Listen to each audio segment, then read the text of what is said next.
جو کچھ آسمانوں میں اور جو کچھ زمین میں ہے سب اللہ ہی کا ہے. تم اپنے دلوں کی بات کو ظاہر کرو گے تو اور چھپاؤ گے تو اللہ تم سے اس کا حساب لے گا. پھر وہ جسے چاہے مغفرت کرے اور جسے چاہے عذاب دے، اور اللہ ہر چیز پر قادر ہے.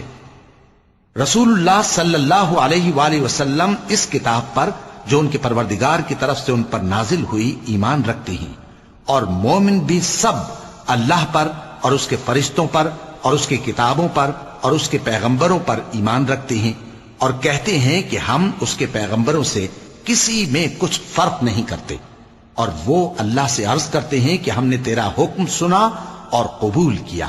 اے پروردگار، ہم تیری بخشش مانگتے ہیں اور تیری ہی طرف لوٹ کر جانا ہے. اللہ کسی شخص کو اس کی طاقت سے زیادہ کا ذمہ دار نہیں بناتا. اچھے کام کرے گا تو اس کو ان کا فائدہ ملے گا، برے کرے گا تو اسے ان کا نقصان پہنچے گا.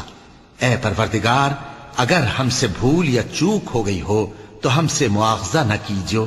اے پروردگار، ہم پر ایسا بوجھ نہ ڈالیو جیسا تو نے ہم سے پہلے لوگوں پر ڈالا تھا. اے پروردگار، جتنا بوجھ اٹھانے کی ہم میں طاقت نہیں اتنا بوجھ ہم پر نہ رکھیو.